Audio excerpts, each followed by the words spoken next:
kita di malam hari juga. Sebelum kita mulai, tolong teman-teman yang masih off cam, kameranya bisa diaktifkan biar pelaksanaan kuliah kita nanti bisa lebih kondusif dan juga bisa lebih interaktif gitu ya. Teman-teman mahasiswa harap untuk bisa mengaktifkan kameranya biar eh, diskusi dan juga pertemuan kelas kita yang meskipun kita laksanakan secara daring nanti seolah-olah kita bisa berjumpa secara langsung gitu ya. Silakan teman-teman, kita tunggu supaya kameranya bisa diaktifkan. Nanti teman-teman yang mau terlibat secara diskusi ya juga bisa lebih interaktif gitu ya. Lintang, Irfan, Kaila, Grace, Ronan, silakan. Iqbal, Bimo,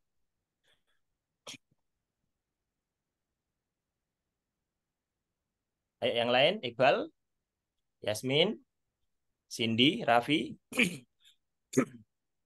Biar kelasnya segera bisa kita mulai dan kita bisa optimalkan waktu yang ada gitu ya. Vio, silakan Vio, aktifkan kameranya. Nelson, Andi, silakan. Nah, Raffi, Friska, ayo silakan diaktifkan kameranya. Biar segera kita bisa mulai ya.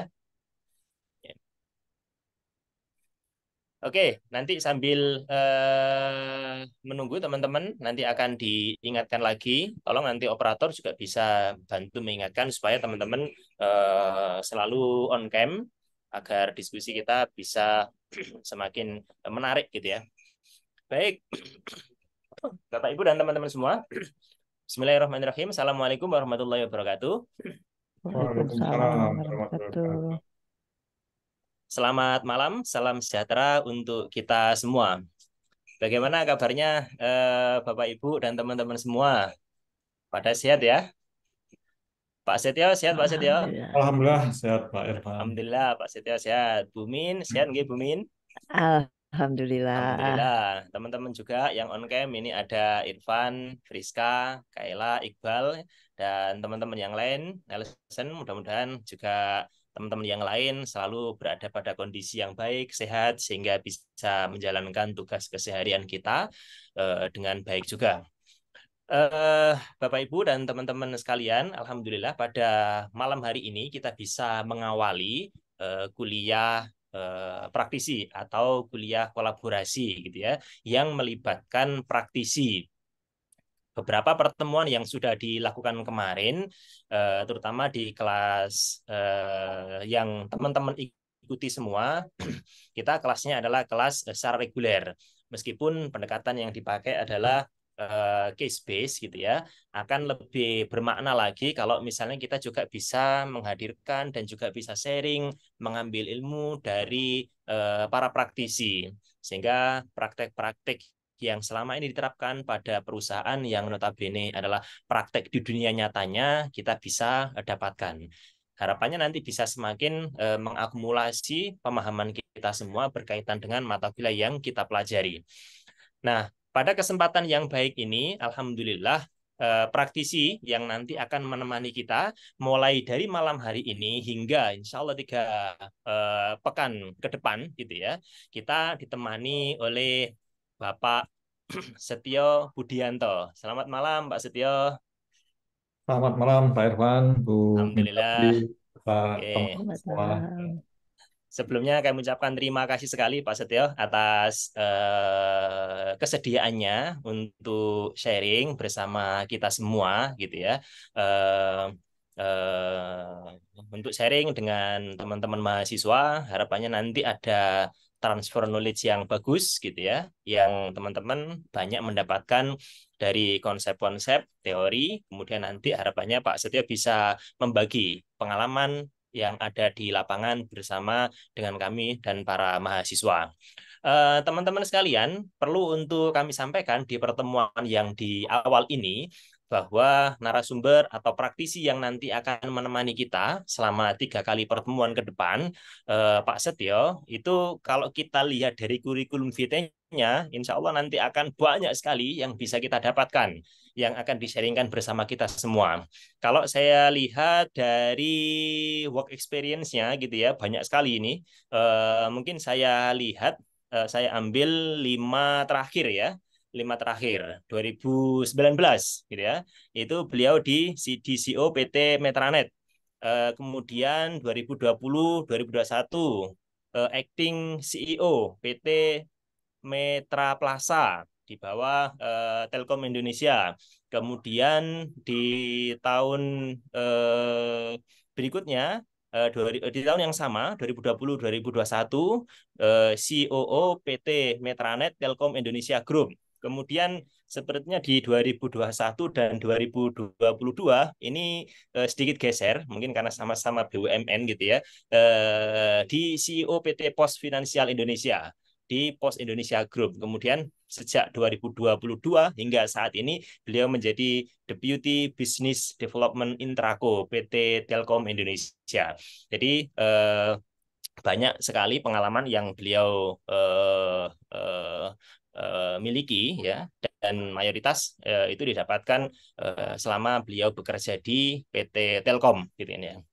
Nah, dari sisi pendidikan, Pak Setio ini saat ini sedang menempuh program doktor di Universitas Brawijaya. Jadi kita sama-sama alumni ya dengan teman-teman semua gitu ya nanti ya, sama-sama satu institusi sejak 2020 hingga saat ini. Mudah-mudahan studinya lancar Pak Setio dan juga bisa tercapai target lulusnya gitu ya.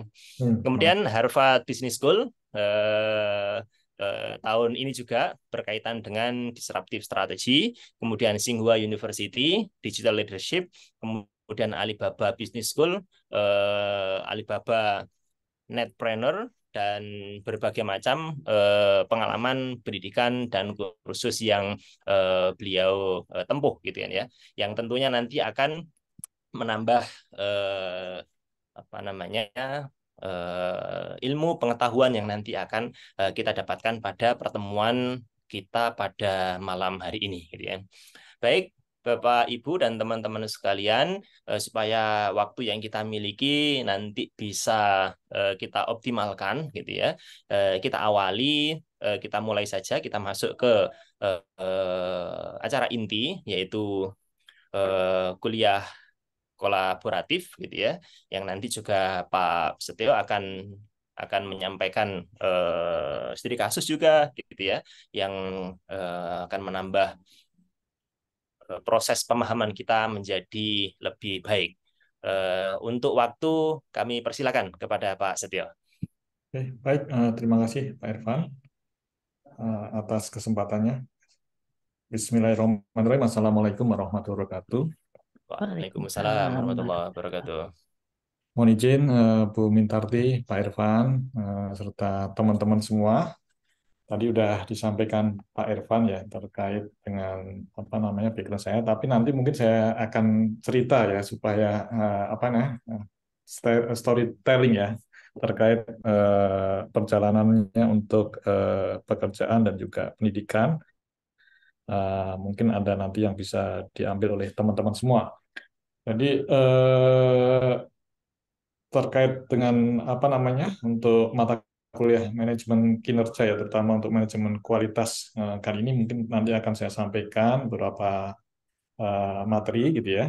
Nanti kita bisa discuss, bagi teman-teman yang ingin bertanya bisa raise hand ya untuk di apa namanya di Zoom ini, dan nanti akan kami berikan kesempatan untuk bertanya gitu ya. Untuk kelas ini sudah banyak nih saya lihat nih, 75 ya, 75 yang hadir gitu ya. Ini terima kasih banyak. Mungkin bisa saya mulai nanti, kalau anytime bisa tanya ya, nanti sambil saya bawakan materi. Oke.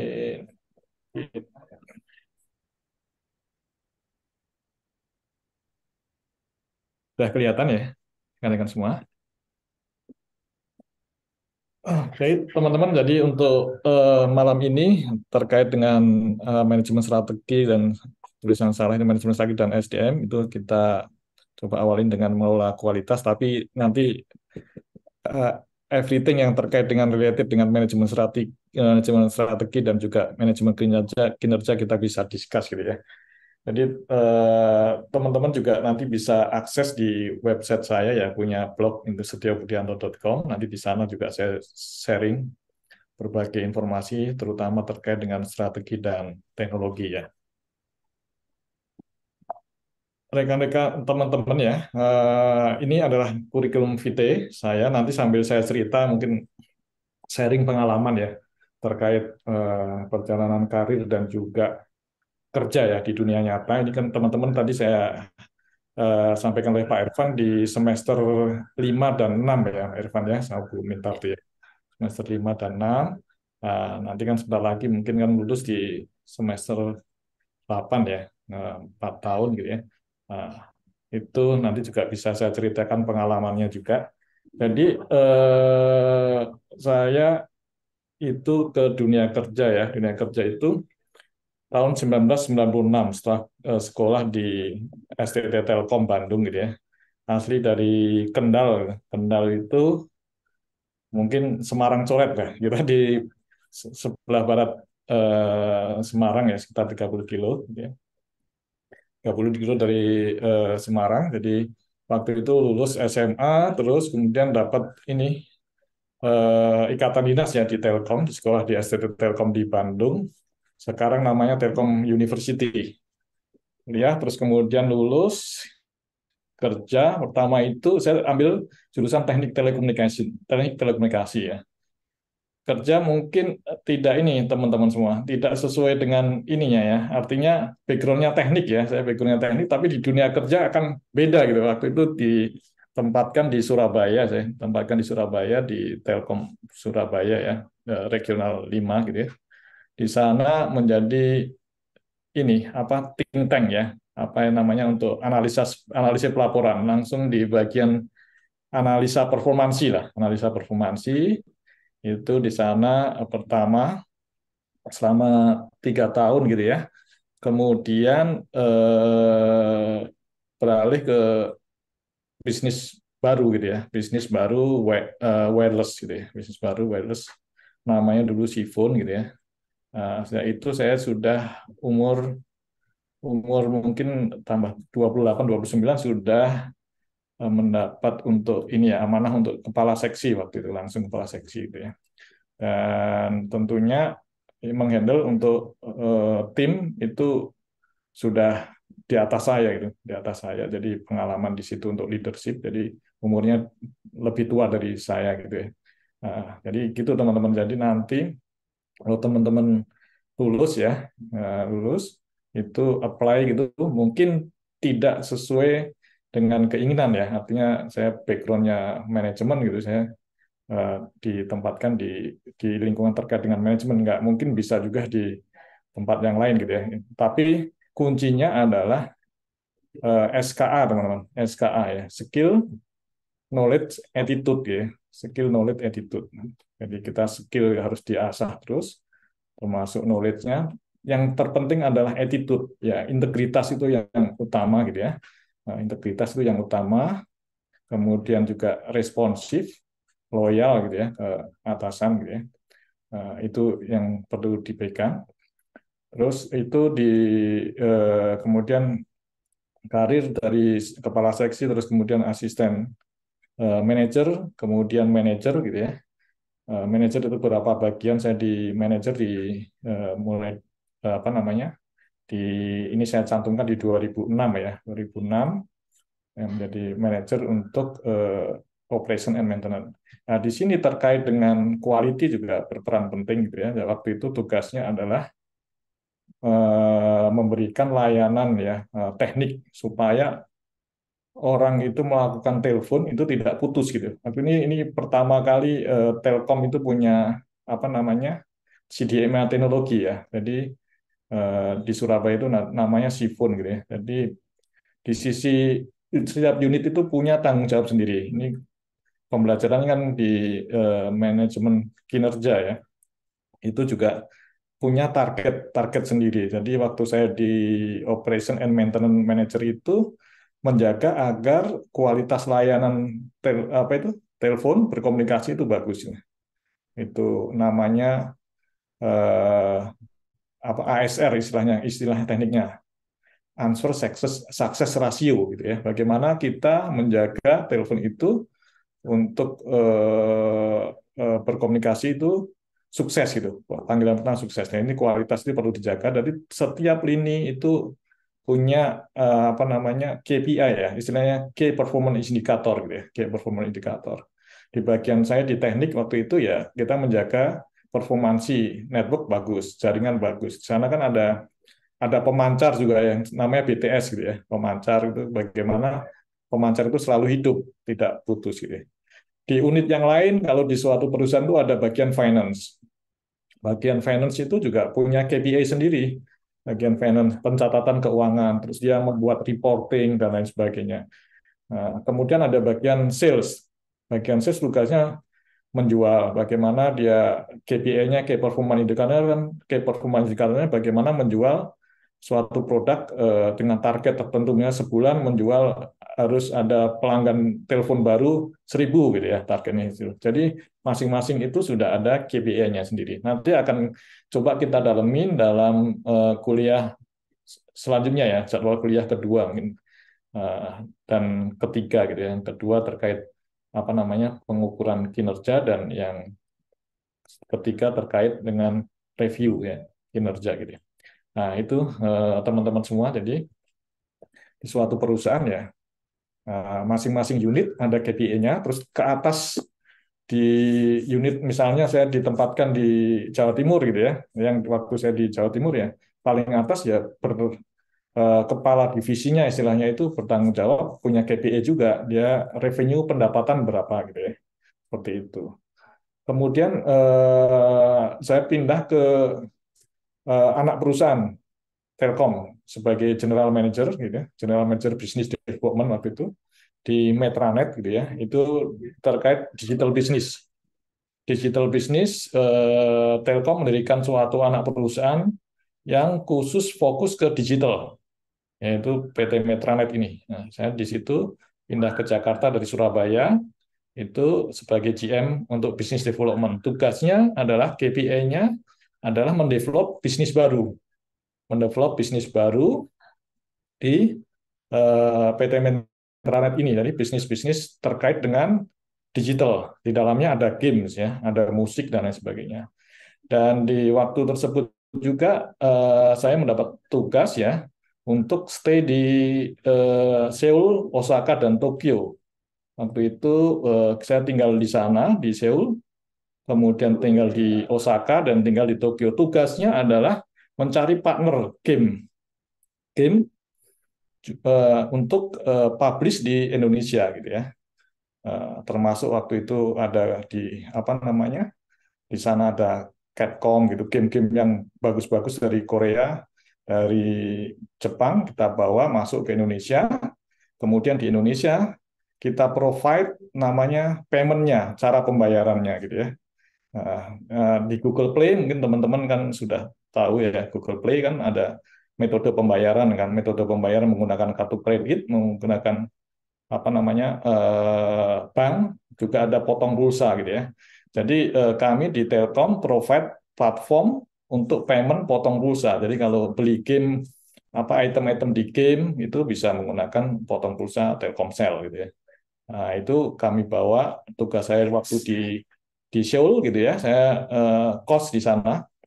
Kos di Seoul dekat Hongik University di Seoul. Itu ya mencari keliling di sana kan ada game publisher terkenal banyak itu dari CJ dan lain sebagainya, mencari meyakinkan mereka untuk masuk ke Indonesia, kita yang bawa gitu ya dari mereka. Kemudian di Osaka di Jepang kan di Capcom gitu ya, itu ada perusahaan game besar di sana, dan Tokyo. Jadi masing-masing ini juga punya KPI sendiri-sendiri. Waktu ditugaskan di luar negeri ya saya KPI-nya membawa game publisher untuk masuk ke masuk ke Indonesia gitu ya, masuk ke Indonesia. Dan saya banyak belajar juga dari teman-teman partner yang di Tokyo gitu ya, di Osaka. Mereka juga luar biasa rekan-rekan, dengan komitmen target-targetnya itu dia harus mencapai target tersebut. Dan kalau lihat di Jepang dia sangat ini apa sangat workaholic ya, suka kerja gitu ya, mencapai target supaya apa karirnya bagus gitu. Termasuk di Seoul juga sama gitu ya. Nah, tugas mereka di game publisher itu bagaimana dia menciptakan game yang bagus gitu ya. Nah, itu KPI-nya, Key Performance Indicator-nya. Juga kualitas yang bagus juga gamenya. Ya, kualitas yang terus di continuous improvement ini terkait juga dengan apa namanya mata kuliah apa namanya tema malam ini ya terkait kualitas gitu ya, juga harus dijaga seperti itu. Kemudian lanjut ke tetap di Metranet ya, anak perusahaan Metranet yang fokus ke saya pulang kemudian menjabat di memberi amanah di Vice President IT dan Business Development. Nah, di situ tugasnya juga lebih luas lagi untuk selain Business Development juga mengembangkan IT, kemudian ke menjadi Executive Vice President itu Business Operation di Metranet juga di Telkom Group. Tugasnya juga berbeda. Jadi masing-masing unit ini masing-masing unit ini ada ini ya rekan-rekan. Ada yang bocor ya. Ada KPI-nya masing-masing gitu ya. Terus kemudian sebagai direktur di 2018 itu diangkat menjadi direktur di 2018 di sana lebih besar lagi tanggung jawabnya. Jadi bagaimana mengelola suatu perusahaan supaya tumbuh bagus dan performansi keuangannya juga bagus. KPI-nya juga berbeda juga ya. KPI-nya di atas kita lebih fokus bagaimana pendapatan perusahaan tumbuh gitu ya KPI-nya. Kemudian cost terkendali dan net income ya, laba bersih juga tumbuh gitu ya. Termasuk juga terkait pengelolaan SDM juga, pengembangan SDM juga menjadi target gitu ya. Kemudian memberikan quality untuk proyek-proyek digital apa produknya bagus gitu ya, produknya bagus seperti itu.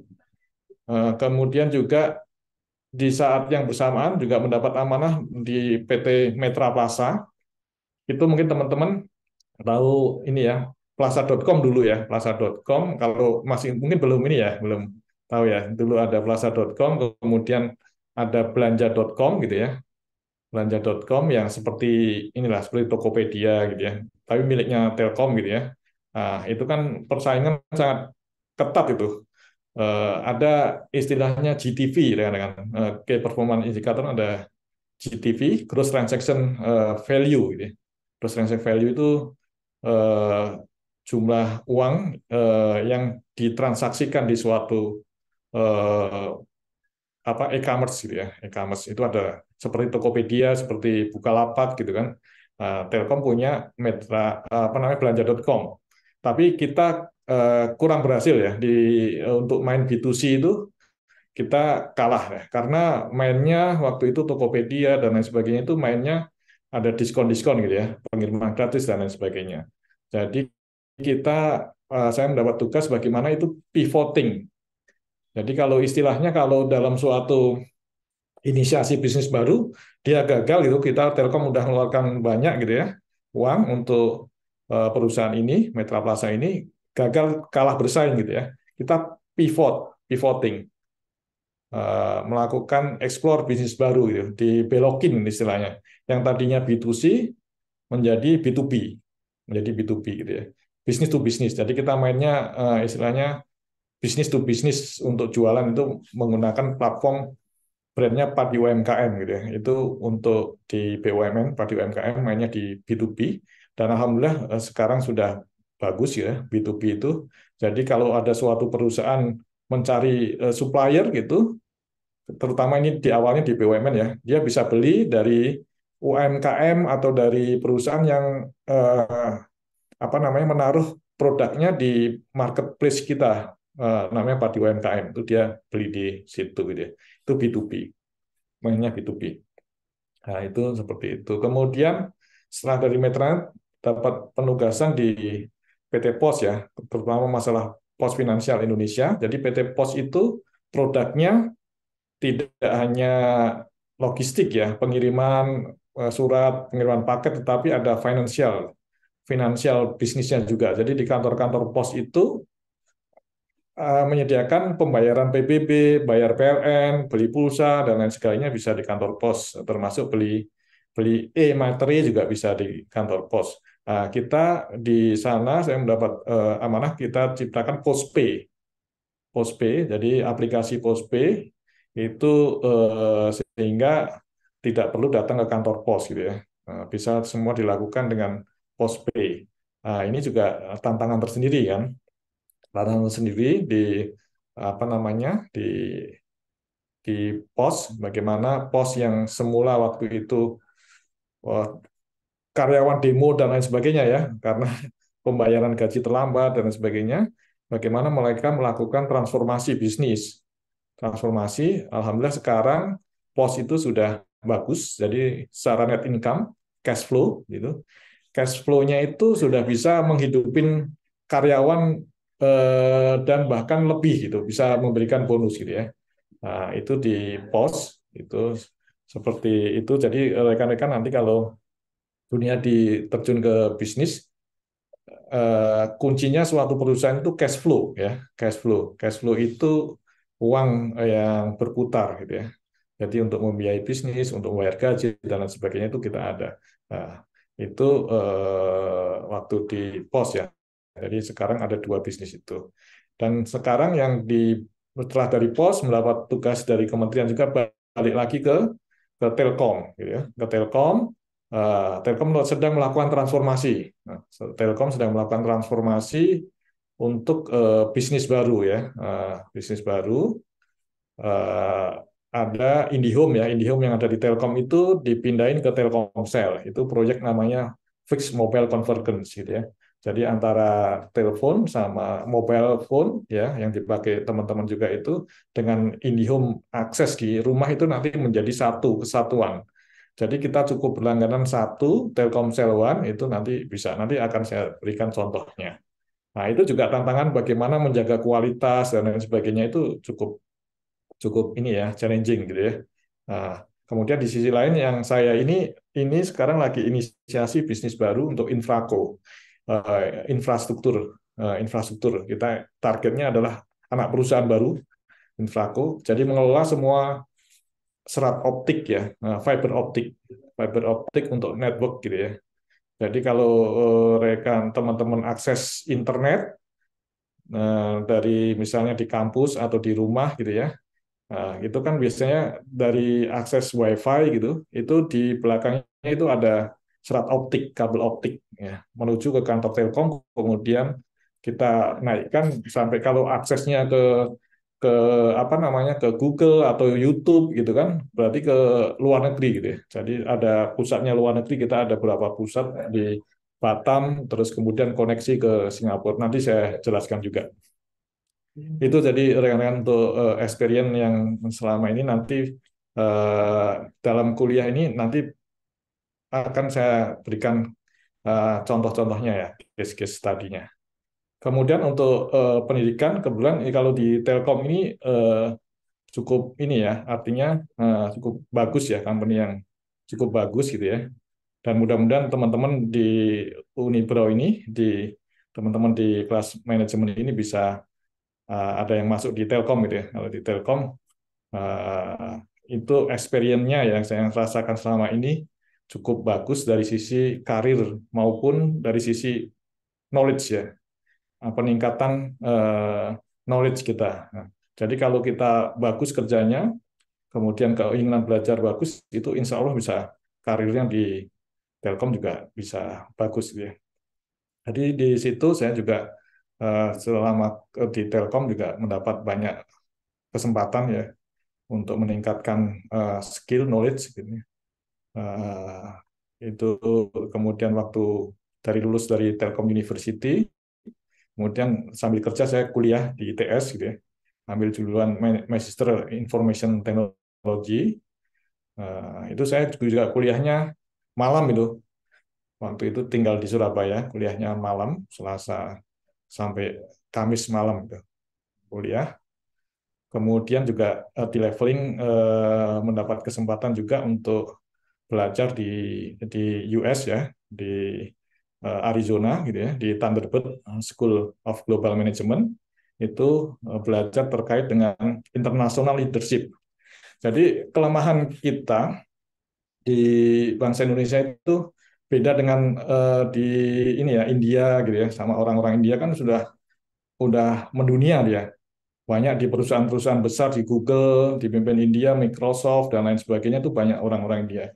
Dan di Indonesia itu masih kurang gitu. Tapi semakin ke sini semakin banyak yang bagus-bagus dari Indonesia gitu ya. Waktu di Arizona ini belajar terkait international leadership, bagaimana kita melakukan deal bisnis dengan pemain-pemain global. Kalau kita ketahui saat ini banyak perusahaan-perusahaan global yang masuk ke Indonesia. Banyak sekali perusahaan global yang masuk ke Indonesia. Jadi kita kalau nggak belajar gitu ya terkait dengan leadership-nya untuk deal-deal kerjasama itu bisa bisa kalah gitu ya. Bisa kalah dengan mereka gitu ya. Jadi di Telkom pengembangan seperti itu kita dididik untuk international leadership, bagaimana kita bergaul dan deal bisnis dengan company-company besar gitu ya. Jadi kita deal bisnis dengan Google sudah, dengan Microsoft dan Amazon gitu ya. Kemudian juga dari Alibaba gitu. Kita sudah melakukan deal bisnis. Kemudian juga sempat mendapat ini juga penugasan untuk belajar di MIT ya, MIT Digital Business Strategy gitu ya, terkait situ ya. Dan terakhir ini di Harvard ya, Harvard Business School untuk disruptive strategi. Kemudian sebelumnya di Tsinghua University ya. Ya ini waktu saya di apa itu di Thunderbird ya, School of Global Management itu di padang pasir di Arizona di US gitu ya. Nah, kemudian ini waktu saya ke sana ini kita belajar di MIT itu MIT Sloan School of Management gitu. Uh, itu di Boston ya. Kemudian ini waktu ini ada G2G dengan apa namanya dengan Alibaba ya punya Jack Ma. Jack Ma yang di Guangzhou ya di Guangzhou itu belajar terkait dengan apa bisnis netpreneur ya pengusaha untuk internet gitu ya. Jadi banyak belajar di sana rekan-rekan. Sebelum Keris QRIS ya. Kalau teman-teman sekarang bayar kan pakai QRIS tuh. Itu di sana waktu itu sudah menjamur gitu ya QRIS-nya. Bahkan pengemis di sana pakai kode keris di dadanya gitu. Tinggal kalau kita mau nyumbang, tinggal scan QRIS untuk pengemis di situ. Nah, itu saya banyak belajar terkait fintech di sana, kemudian belajar terkait dengan marketplace ya, Shopee kan part of ini Alibaba kan, so itu terkait di situ juga gitu ya. Di sana ada UMKM maju sekali di sana di Taobao Village istilahnya di sana Taobao Village. Jadi Indonesia menuju ke situ ya. Kemudian ini di Tsinghua University ini terkait dengan apa namanya belajar terkait dengan digital leadership. Terus kemarin di Harvard terakhir Harvard Business School belajar disruptive strategi. Jadi rekan-rekan nanti rekan-rekan pasti menuju ke sini. Artinya kita belajar yang dunia saat ini itu banyak kan memang ke arah digital gitu ya. Jadi rekan-rekan kalau menguasai digital, termasuk digital marketing dan lain sebagainya itu akan bisa menguasai gitu ya, menguasai untuk jualan gitu misalnya. Seperti TikTok Shop itu kan itu juga ini ya bagaimana kita menjual melalui marketplace. Nah, ini sedikit terkait dengan quality management ya. Quality management itu memang approach ya, bagaimana suatu organisasi itu fokus untuk ke customer kepuasan pelanggan ini. Kepuasan pelanggan gitu. terus kemudian melakukan improvement di produk, service, dan proses. Jadi itu melibatkan semua entitas ya, termasuk pengalaman-pengalaman kerja saya juga sama itu. Jadi fokusnya ke customer focus. Nah, customer focus nanti saya tayangkan video terkait di Telkom gitu ya, bagaimana proses transformasi ya untuk ke customer focus. Jadi ini dalam suatu perusahaan intinya ini tiga ini ya, teman-teman. Ada people, orang gitu ya, people, kemudian ada proses ya, ada teknologi ya, PPT ya, isinya framework-nya yang sekarang banyak dipakai PPT. People, proses, teknologi ya. Jadi kunci sekali ini. People ini sangat kunci ya. Sangat penting sekali. Case sukses ya. Banyak di Telkom ini karena kita melakukan educate ke eh, customer, ke apa namanya, ke karyawan gitu. Ditingkatkan apa nih cara melayani ke pelanggan dan lain sebagainya. Ini kunci sekali. Termasuk di transformasi digital ini people sangat sangat sebagai kunci gitu ya, kunci sekali, sangat penting sekali people ini. Sebagus apapun teknologi gitu ya, kalau people-nya tidak bisa melakukan eksekusi ya tidak akan jalan gitu ya. Jadi ini people, proses, teknologi ya. Teknologi itu sangat penting juga gitu, penting. Waktu saya masuk ke pos ya, dari Telkom masuk ke pos, diperbantukan di pos itu, yang diubah adalah dari sisi people ya, terutama culture gitu ya. Culture, kemudian juga teknologi. Wow. Kita bekerja based on teknologi. Jadi bagaimana project management juga pakai teknologi gitu ya. Platform kita pakainya Basecamp gitu, platformnya Basecamp untuk kolaborasi. Nah, sekarang kan untuk kolaborasi bisa menggunakan Google Working Space gitu ya, Google Working Space. Kemudian proses juga penting gitu. Ini saling saling berkaitan, ya, saling berkaitan. Nah, berkaitan. Kemudian sedikit total quality management juga ini juga pengembangan dari quality management lebih komprehensif dan fokus juga untuk tentunya untuk continuous quality ya, improvement. Jadi melakukan continue peningkatan kualitas secara kontinu terus menerus di all member gitu ya, all member dari tingkat top gitu CEO sampai ke level di staff yang paling bawah terus melakukan improvement. Waktu itu ini quality management ini waktu saya masuk di Telkom tahun 2000 gitu ya. Apa setelah saya masuk di Telkom 96 ya, mulai Telkom itu mulai gencar-gencarnya di tahun 2000 untuk quality management. Dari tahun 2000 itu mungkin teman-teman belum lahir ya. Jadi saya di situ di Telkom sudah mulai itu quality management. Jadi ISO ya, ISO 9001 itu mulai digencarkan di situ. Waktu itu jargonnya cukup simple ya. Nah, ya. Jadi tulis yang Anda kerjakan, kerjakan Anda yang tulis ya, yang ditulis oleh Anda gitu ya. Jadi apapun proses-prosesnya itu ditulis ya, menjadi suatu dokumen bisnis proses dan bisnis proses itu yang ditulis itu dikerjakan gitu ya. Itu waktu itu di Telkom sudah mulai sekitar tahun 2000. Tahun 2000 kita sertifikasi ISO 9001 ya. Nah ya, itu kan ISO berkembang sekarang ISO 2015 gitu ya. Nah itu mulai dari situ. Fokusnya ya tetap sama customer focus ini yang utama, memang customer focus ini utama, kemudian leadership. Leadership itu juga kunci juga leadership ya. Kunci leadership bagaimana pemimpin itu menjadi role model, menjadi role model di leadership. Kemudian juga proses ya, bagaimana prosesnya gitu ya, proses-proses yang ada gitu, mulai didokumentasikan, kemudian diimprove terus prosesnya agar lebih efisien. Kemudian kita decision making itu juga based on data gitu ya, based on data, namanya juga kita sekarang berkembang ya, ada big data ya, big data, data-data dikumpulkan, kemudian melakukan menjadi dianalisa menjadi informasi untuk pengambilan keputusan. Sekarang sudah ada AI lagi kan, AI. Jadi dia sudah algoritmanya sudah canggih itu. AI itu mempelajari lesson learn, mesin untuk lesson learn gitu ya. Ya, baik di ChatGPT juga ada di Google Bard ya, mengeluarkan itu juga kan dia based on lesson learn gitu ya. Kemudian continuous improvement ya.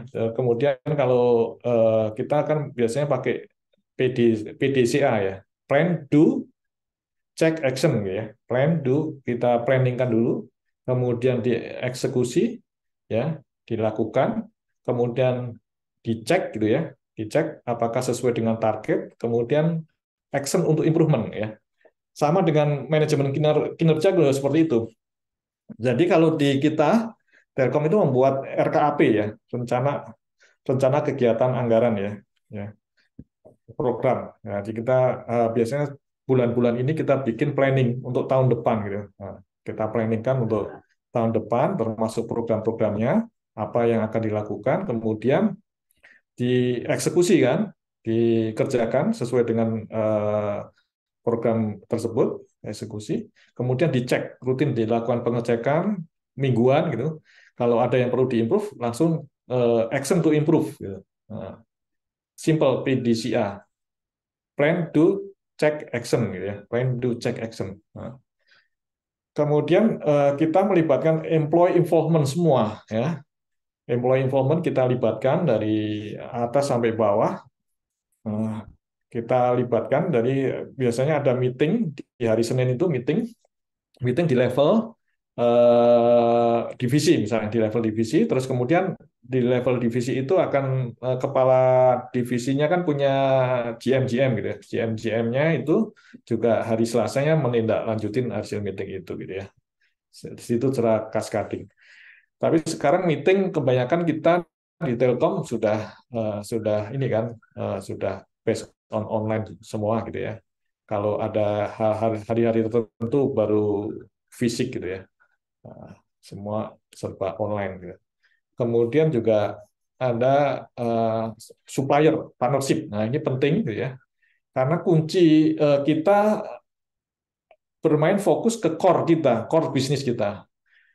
Misalnya Telkom itu core bisnisnya kan memberikan layanan internet gitu ya, memberikan layanan. Tentunya kan ada yang supplier kita yang jualan fiber optik gitu ya. Ada yang jualan fiber optik untuk dipakai oleh kita.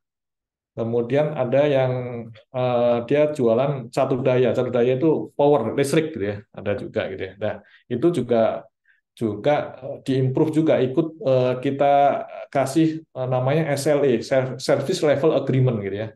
Karena kalau supplier kita kurang bagus, produk bahan bakunya tidak bagus, outputnya juga tidak bagus. Nah, seperti itu. Jadi ini 7 kunci untuk total quality management. Ini sebenarnya ada certification-nya untuk quality ini, ada certification-nya dan sudah kita pakai ya, dipakai juga di Telkom dan juga di perusahaan-perusahaan lain ya. Pakai itu ada ISO 9001 2015 yang sekarang 2015 itu untuk standar manajemen mutu ya, quality management mutu. Kemudian juga ada terkait dengan BCM, BCMS ini Business Continuous Management System, bagaimana kita framework membantu agar bisnis itu selalu continue gitu ya. Di situ ada certified juga. Kemudian terkait dengan security juga ada ISO 27001. Ini yang implementasi yang di lapangannya ya, teman-teman di dunia kerja ini ada isu-isu ini yang diterapkan juga ISO ini diterapkan di Telkom juga seperti itu. Sebelum saya lanjutkan, mungkin ada yang bertanya, silahkan dengan teman-teman semua. Silakan teman-teman, kalau misalnya ada yang mau ditanyakan sebelum Pak Setio melanjutkan ke topik bahasan berikutnya. Ya. Barangkali tadi yang disampaikan oleh Pak Setio di bagian-bagian awal, teman-teman langsung terbayang sesuatu gitu ya yang ingin ditanyakan, silakan.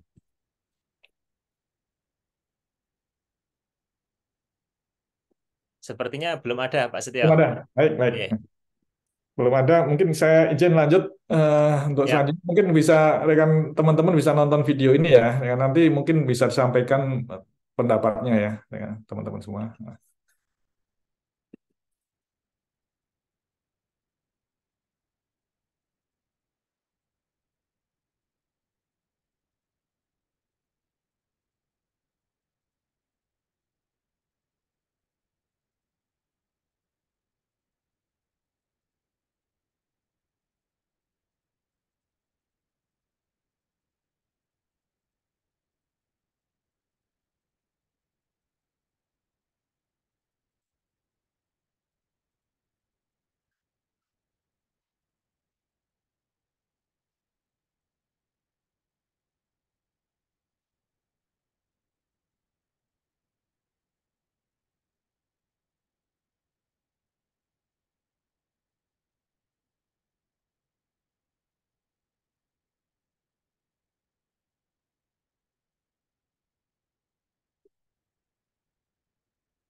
Oke, teman-teman semua, mungkin tadi mengamati ya video itu.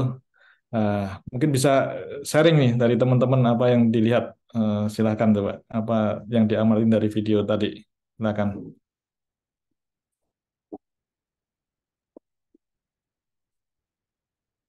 Silakan teman-teman memberikan respon dari yang ditanyakan atau yang disampaikan Pak Setio barusan. Silakan. Ada tanggapan apa berkaitan dengan video yang barusan tadi kita saksikan bersama?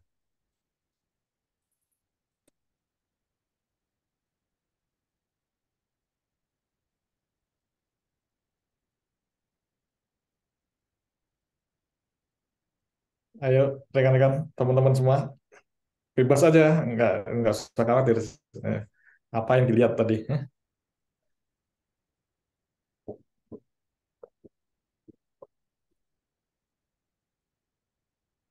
Irfan, Nelson, ya, malah jadi off cam ini ya. Ayo teman-teman yang lain juga ini apa namanya yang eh, masih off cam silakan diaktifkan kameranya ya biar diskusinya semakin hangat gitu.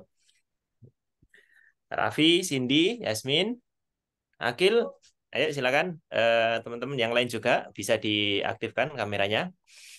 Oke, untuk teman-teman yang apa namanya tergabung di sini ya, ada banyak ini ya, ada 90-an.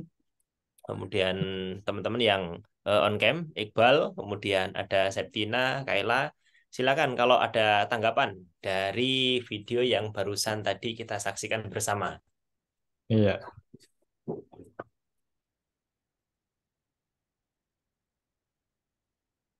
nggak ada atau saya cerita aja ya. Pak Irfan, silakan teman-teman. Oke, Oh, ini Iqbal, Mas silakan Iqbal ya, Iqbal. silakan Mas Iqbal. Oke, mungkin kalau kesimpulan yang saya lihat tadi dari video tadi, uh, karena saat ini kan sudah apa ya, tadi itu menunjukkan bahwa semakin lama itu market cap dari perusahaan teknologi itu yang akhirnya menguasai gitu. Jadi perusahaan teknologi lebih unggul gitu pada segi market cap pada saat ini, sehingga menandakan bahwa teknologi pas sektor teknologi menjadi sektor yang menjanjikan. Mungkin gitu kalau dari saya. Kasih. Oke, betul Mas Iqbal. Jadi memang tadi kan ini ya, dari tahun 2000 itu banyak perusahaan-perusahaan yang terutama untuk market cap, capitalization market ya, itu yang di Amerika ya. Itu kalau di Indonesia juga, kalau di bursa saham IDX kan juga ada market cap kan, yang terbesar itu bank biasanya, Bank Mandiri itu kan besar-besar market cap-nya sekarang ya. Terus Telkom juga ada gitu ya. Nah itu diamatin sejak tahun 2000 ya, sampai 2023 itu. Kan berubah-ubah nih, ada perusahaan yang maju terus kemudian yang teknologi itu naik tajam gitu ya, itu based on kan revenue ya. Jadi perusahaan itu kalau dia terus mengembangkan ya quality untuk ke customer gitu ya, quality ke customer juga dikembangkan dan trennya itu juga memang tadi betul yang saya mengatakan Iqbal, ke sekarang saya ke teknologi, ke perusahaan-perusahaan teknologi, ada Google gitu ya, ada Apple, sampai sekarang Apple itu terbesar. Google itu sebenarnya Google itu kan banyak kan awal-awalnya memang free, semua serba free ya, memberikan layanan free ke customer. Kan banyak yang teman-teman pakai Gmail segala macam kan free itu, free. Terus nonton YouTube kan free ya, nonton YouTube juga free, semua free. Jadi bisnis model nih, mainnya di bisnis model ya, bisnis model. Nah, bisnis modelnya kan dia free, terus kemudian ada iklan kan, ya dapat revenue-nya dari iklan, dari iklan. Dari iklan itu namanya bisnis model yang advertising ya, advertising. Nah, nanti juga itu di sana dia dapatnya revenue dari sana. Kemudian ada freemium.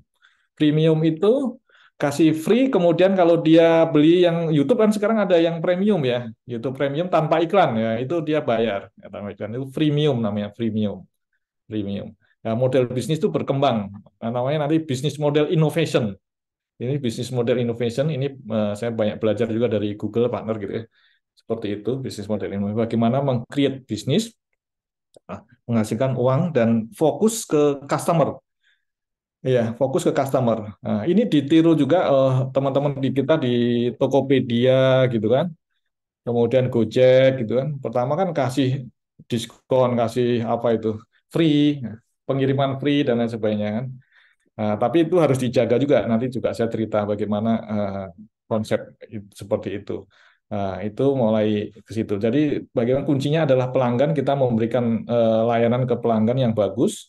Bahkan awalnya di-free-kan, tapi kita cari bisnis modelnya. Nah, Apple, kalau kita compare ya, Apple sama Google kan, secara market kan banyak kan pengguna Google kan ya, market Android ya, Google HP Android dibandingkan HP Apple lebih dikit yang menggunakan ini ya, based on apa itu iOS ya, iPhone kan lebih sedikit dibandingkan apa Google ya. Nah, tapi ternyata dia mainnya segmennya premium, segmen itu kelasnya kelas mahal, jadi di marketplace-nya itu kan ada Apple Store ya. Apple Store itu dia beli-beli, banyak kan orang yang beli itu yang menggunakan Apple itu banyak beli aplikasi, beli game, beli apapun gitu ya, banyak di compare dengan yang Google gitu ya. Google meskipun banyak dia marketnya kelihatan market anak SMA sekarang,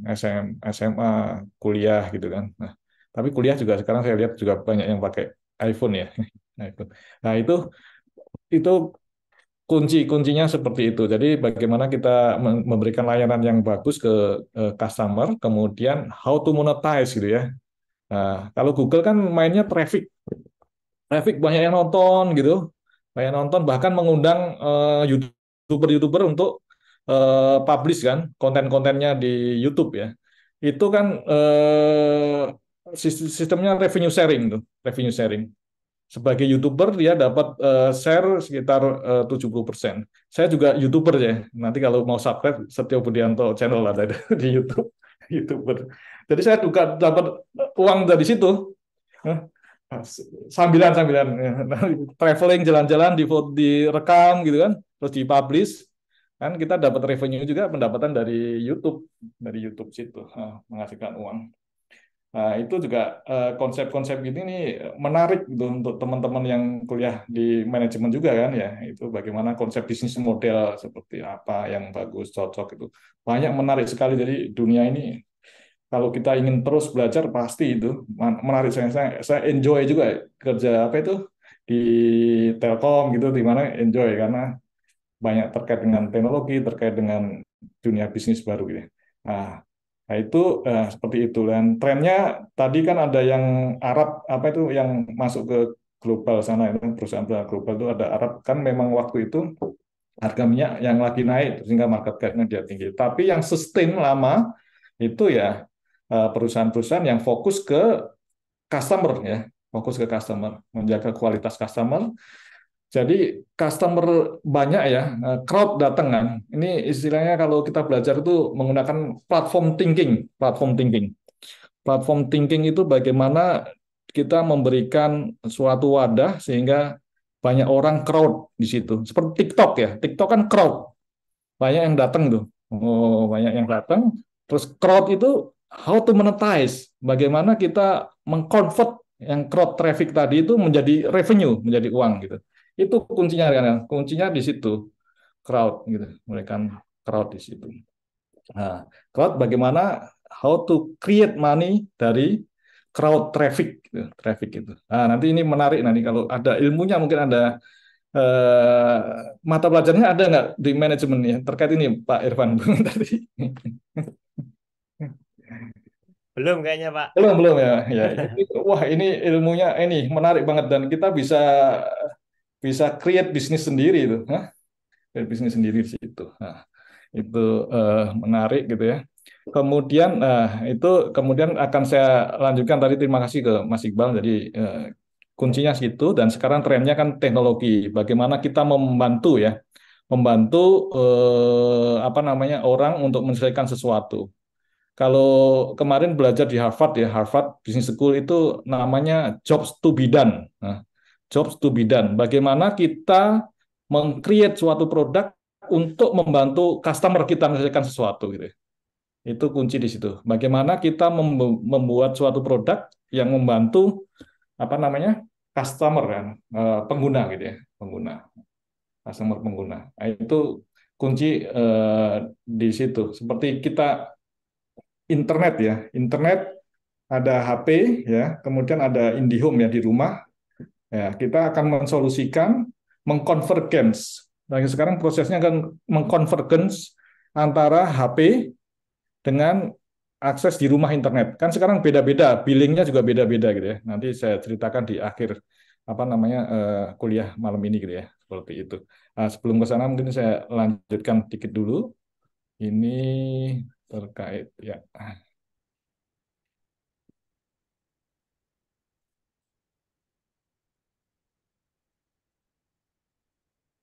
Oke. Nah, jadi ini tadi itu ya. Jadi seperti ini rekan-rekan. Jadi kalau suatu perusahaan ini menggambarkan perusahaan yang di ini ya di US ya, US di SP 500 gitu ya. Karena ada perusahaan-perusahaan yang sudah tidak ini lagi, tidak inovatif dan tidak ke customer focus, sehingga dia exit dari SP 500 ini, stock market. Jadi yang marketnya besar dia ketinggalan. Seperti Kodak dulu kan, Kodak sangat terkenal kan ya. Dulu Kodak sangat terkenal, sekarang sudah main HP, sudah bisa untuk foto kan ya. Jadi Kodak sudah nggak bisa dipakai lagi gitu ya. Apa ketinggalan gitu ya. Compact, kalau compact mungkin laptop masih ya, tapi banyak laptop yang baru nih teman-teman ya, Pak Irfan ya, Bu Mintarti, laptop baru, compact mulai ditinggalkan. Yang unggul sekarang yang masuk ke perusahaan-perusahaan itu Netflix. Netflix itu unggul ya, dia terus berinovasi juga ke customer focus juga, memberikan film-film yang disukai oleh apa namanya penontonnya gitu. Kalau kita di Netflix itu kan kita sering buka film apa, dia ngikutin lah film-film yang nanti yang di waktu home pertama kali ya, filmnya yang direkomendasikan ngikutin gitu, sesuai selera gitu. Sesuai selera kita suka nonton film kartun ya, nanti ditawarin film-film kartun gitu ya. Seperti itu, sesuai dengan selera customer gitu. Yang memberikan artian. Termasuk Google ya. Kalau kita iklan gitu ya, kalau kita suka misalnya sedang mencari sepatu gitu, pasti nanti iklannya sesuai dengan keinginan kita. Sepatu itu sering muncul. Kalau kita ingin beli rumah gitu ya, misalnya search di Google, saya mau beli rumah di Malang gitu ya, nanti iklan yang muncul ngikutin ya. Karena ada namanya istilahnya itu advertising platform, yang dia ngerti orang tersebut ini yang sedang cari rumah di Google Search ya, kita search di Google mencari rumah di Malang, pasti iklannya akan muncul iklan di Malang. Jadi dia terus mengimprove algoritmanya untuk memberikan layanan ke customer yang quality yang bagus, kualitinya sebagai quality yang ngikutin keinginan dari customer-nya gitu ya, pengguna pembacanya kalau di Google gitu ya, seperti itu. Nah, ini terus improve, jadi yang banyak masuk tadi ya betul, yang banyak masuk yang didukung bisnisnya didukung oleh teknologi ya. Google, kemudian di sini ada Netflix gitu kan, Comcast gitu nanti untuk game segala macam gitu, seperti itu. Nah, jadi kalau kita nanti berbisnis, teman-teman lulus bisnis sendiri ya, pertama customer focus dulu. Customer focus, setelah customer focus nanti akan ngikutin revenue itu, nanti bisnis modelnya banyak itu, bisa kita create bisnis model innovation business model gitu ya. Nah, jadi seperti itu. Yang penting customer focus sesuai dengan quality ya. Pengelolaan kualitas itu sangat penting ke customer gitu. Nah, ini teman-teman, ini proses suatu perusahaan ya. Life cycle suatu company gitu ya. Suatu company itu dari mulai great story, kemudian efisiensi, kemudian ada dividen ya. Jadi ini fase ada introduction stage ya. Introduction stage itu biasanya ini kalau kita lihat Tokopedia ya, Shopee ya, itu dia pasti awalnya itu dia revenue tidak fokus ke revenue dia, pasti cost-nya tinggi. Cost-nya tinggi kan banyak ngasih diskon, banyak campaign. Itu dia posisi masih di introduction stage. Tapi dia sudah mulai fokus ke customer juga. Dia meningkatkan platform kualitasnya ditingkatkan juga. Kemudian ke growth stage, mulai jualannya banyak. Sekarang GoTo kan ya, dia nanti studi kasusnya GoTo nanti bisa dilihat nanti studi kasus yang kedua. GoTo itu juga gabungan antara Gojek dan Tokopedia kan.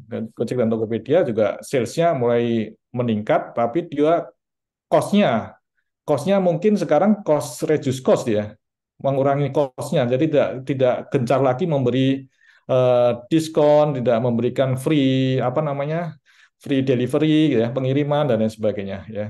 Jadi dia mulai memikirkan profit. Banyak startup itu banyak kan dia mainnya di grid story ini dan dia terlena tidak bisa moving ke growth state. Kalau dia tidak bisa moving ke growth state, dia akan mati. Perusahaannya akan tutup startup itu gitu ya. Startup akan tutup gitu ya. Seperti itu. Nah, banyak sekarang perusahaan-perusahaan yang tutup gitu. Dari riset gitu ya, di Silicon Valley di Amerika dan juga ini terjadi juga di Indonesia itu dari seratusan startup gitu ya, pasti satu yang sukses gitu. Jadi kan faktor fail-nya cukup tinggi gitu ya, gagalnya cukup tinggi gitu. Dia harus konsepnya jangan terlena untuk memberikan jor-joran di sini harus mulai moving ke growth stage, dia mulai memikirkan bagaimana memperoleh profit gitu ya. Kan kalau investor-investor untuk invest ke startup kan dia memikirkan uang juga ke ujung-ujungnya kan ke depannya. Nggak mau perusahaan itu ngeluarin uang terus tapi revenue-nya nggak ada gitu ya. Profitnya nggak ada. Ini juga terkait dengan manajemen kinerja. Itu ada KPI nanya kan, KPI performance indicator. Revenue-nya berapa, terus cost-nya berapa, terus kemudian ada labanya berapa gitu kan. Itu mainnya di situ. Dia harus memberikan profit. Kemudian sekarang ada maturity stage. Jadi dia perusahaan sudah established gitu ya. Perusahaan sudah established, sales-nya udah bagus, konstan gitu. Kemudian cost-nya juga kita reduce. Cost ini terkait nanti dengan margin, keuntungan gitu ya. Keuntungan cost. Jadi revenue kurangin COGS itu kan keuntungan ya. Keuntungan. Jadi kita ngeluarin jualan sandal itu 100.000, terus cost kita membuat sandal 70.000 kan margin dapat 30.000 ya. Nah, itu seperti itu. Nah, Telkom saat ini posisi di sini nih. Agak riskan Telkom saat ini, jadi harus berinovasi gitu ya. Harus berinovasi, jadi masih di maturity stage. Jadi makanya kita berinovasi, bertransformasi terus. Nah, ini kalau kita tidak berinovasi pasti akan tutup juga. Seperti tadi contoh tadi, perusahaan tadi tidak fokus ke customer, tidak terus berinovasi bagaimana memuaskan, meningkatkan layanan sehingga customer-nya puas, dia akan turun. Nah, turun akan tinggal kenangan gitu kan, tinggal kenangan tidak ini lagi. Seperti Yahoo. Dulu kan Yahoo sangat terkenal waktu awal-awal di 2000-an. Tapi dia tidak mengembangkan, tidak memberikan value yang bagus ke penggunanya, dia ketinggalan sama Google gitu ya. Seperti itu. Nah, ini melakukan istilahnya harus melakukan inovasi yang baru sehingga perusahaan yang sudah mapan ini tidak terlena, dia create innovation baru sehingga dia akan tumbuh lagi. Dia akan tumbuh lagi dengan produk yang baru atau improvement inovasi yang baru gitu ya. Seperti itu. Nah, ini pentingnya transformasi. Kalau kita lihat saat ini kalau suatu perusahaan itu harus dicek gitu. Yang nomor satu, terjadi penurunan nggak revenue, pendapatan penjualannya turun nggak gitu ya. Nah, kalau posisi turun, kemudian juga cost-nya, jadi biaya untuk sewa gedung, kemudian untuk bayar karyawan itu cost-nya naik gitu ya. Kemudian kompetisinya semakin sengit gitu ya. Kompetisinya ada pendatang baru gitu ya. Bahkan kalau emerging substitute dia ada produk baru yang menggantikan dia. Seperti nanti nih kita lihat nih mobil listrik ya. Mobil listrik kan sekarang udah Ioniq 5 ya. Itu kan nanti kita lihat pasti mobil-mobil konvensional akan tergantikan oleh mobil listrik tersebut gitu ya. Mobil listrik tersebut. Ini adalah emerging substitute. Kalau udah ada pendatang baru emerging substitute gitu ya, waspada. Nah, ini tanda-tanda kita perusahaan itu harus melakukan transformasi ya, melakukan transformasi seperti itu. Ini tanda-tanda nanti ada pembelajaran tersendiri untuk terkait dengan case ini. Nah, sekarang bagaimana di Telkom ya? Kita Telkom untuk best practice ya, untuk best practice kemungkinan karena sebagian besar hidup saya di Telkom, saya cerita terkait Telkom ya, terkait juga bagaimana nanti di kuliah ke depan kita studi kasus Telkom sama GoTo, sama Tokopedia ya, Tokopedia dan Gojek gitu ya, Tokopedia dan Gojek. Kalau lihat di Telkom saat ini kita posisi tadi majority stake, jadi sangat nyaman gitu ya di Telkom, dan juga kita tempat kerja yang paling bagus ya, di tempat kerja yang paling bagus kita mendapat certified di 2023. Juga kita fokus bisnisnya berkembang, kemudian kita menyumbang pajak ke BUMN terbesar juga setelah Bank Rakyat Indonesia, kemudian Bank Mandiri, baru Telkom gitu ya. Nah, ini kita tidak terlena, kita selalu melakukan transformasi untuk ke customer focus ya, meningkatkan kualitas, meningkatkan layanan itu, terus melakukan hal tersebut. Nanti saya putarkan video terkait itu ya. Jadi ini untuk Telkom, dan mudah-mudahan teman-teman yang tertarik, kita tiap tahun itu 2 kali open ya untuk pembukaan pendaftaran karyawan gitu ya. Di Telkom biasanya di awal tahun ya sama akhir tahun ya. Sekarang kan ada itu rekrutmen bersama BUMN, kita selalu buka di situ, nanti teman-teman setelah lulus bisa langsung apply gitu. Dan enaknya di Telkom sekolah diperhatikan, kita sekolah gratis ke S2 dan lain sebagainya itu namun ada seleksi juga untuk melanjutkan itu, tapi karirnya itu jalan gitu ya, karirnya jalan bagus, karir map-nya bagus. Nah, kalau kita lihat, mungkin saya coba setelin terkait dengan sejarah Telkom ya, bagaimana kita melakukan transformasi gitu ya. Hi Sobat Telkom, welcome to Heard on the Street. Before we start, you might wonder, what channel is this? This channel is where we will discuss everything related to Telkom and its business, including its business as a digital ecosystem and its role as the leading national digital telco.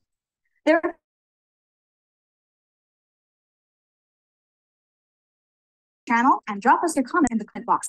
Let me introduce myself. My name is Gina Sara, and I will be taking you to take a closer look at Telkom from within. As a start, I would like to ask, how well do you know Telkom? As an introduction, I will take you to get to know more about Telkom in this episode of Heard on the Street, Telkom at a Glance.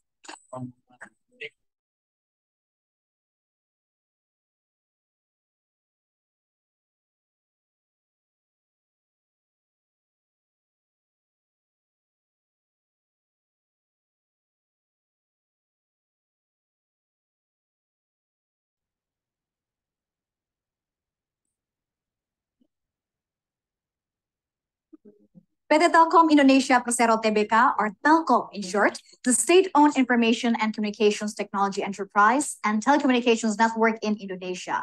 To respond to the industry shift to digital, to support national digitalization, and also to internalize the transformation agenda, Telkom has defined it through its purpose, vision, and its mission.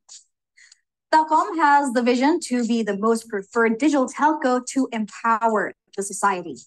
And its missions are to advance the rapid build-out of sustainable, intelligent digital infrastructure and platform that is affordable and accessible to all. Nurture the best-in-class digital talent that helps develop the nation's digital capabilities and increase digital adoption. and also to orchestrate the digital ecosystem to deliver superior customer experience. With its purpose to build a more prosperous and competitive nation, as well as to deliver the best value to Telkom stakeholders. Telkom, in becoming a digital telecommunications company, has gone through various business dynamics and transformation phases. The story starts when the first telegraph message was transmitted from Batavia to Buitensburg on October 23, 1856.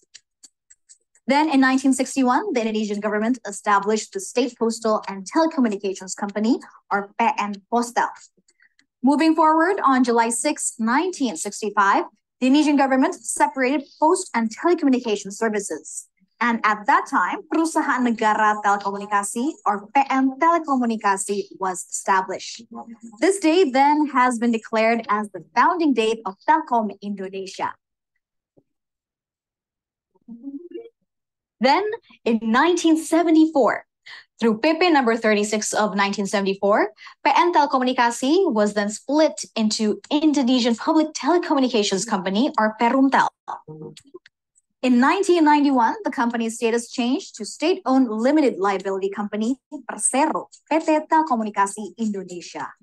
4 years later, in 1995, Telkom established its subsidiary Telkomsel as a cellular operator, responding to the widespread use of GSM technology. In the same year, Telkom also conducted an initial public offering, or IPO, on the Jakarta Stock Exchange and Surabaya Stock Exchange. It also registered shares on the New York Stock Exchange and London Stock Exchange, and publicly offered shares without listing on the Tokyo Stock Exchange. And now we will look back on Telkom after the IPO. Throughout 1999 until 2010, Telkom launched the Telkom 1 satellite in 1999 and Telkom 2 satellite in 2005. Telkom also completed Jakala Dema underwater fiber optic cable project. In 2011, we completed the Super Nusantara Highway project and the True Broadband Access project. Telkom became the first operator in Indonesia to provide 4G LTE services in 2014. Then, a year later, in 2015, Telkom launched IndiHome as its fixed broadband service. Then, Telkom completed the construction of the Southeast Asia, Middle East, Western Europe 5 submarine system in 2016. Give us a chance to say hello to all of our friends in Sao Paulo at Sky B1, to Telkom in Jakarta. Selamat pagi. I hope I'm saying that right. The next year, Telkom launched the Telkom 3S satellite and completed the Southeast Asia United States submarine fiber optic cable line.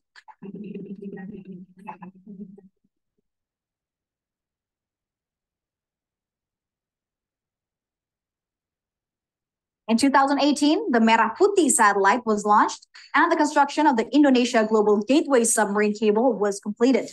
This connects 2 major submarine cable systems.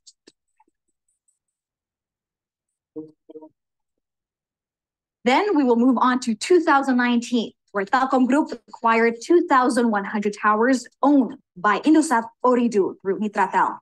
Telkom Group also acquired a 95% stake in PT Persada Sokatama, which owns 1,017 towers. In 2020, or 25 years after the IPO, we built the Telkom Hyperscale Data Center, or HDC, which will be built in stages. The total capacity of our HDC is 75 megawatts.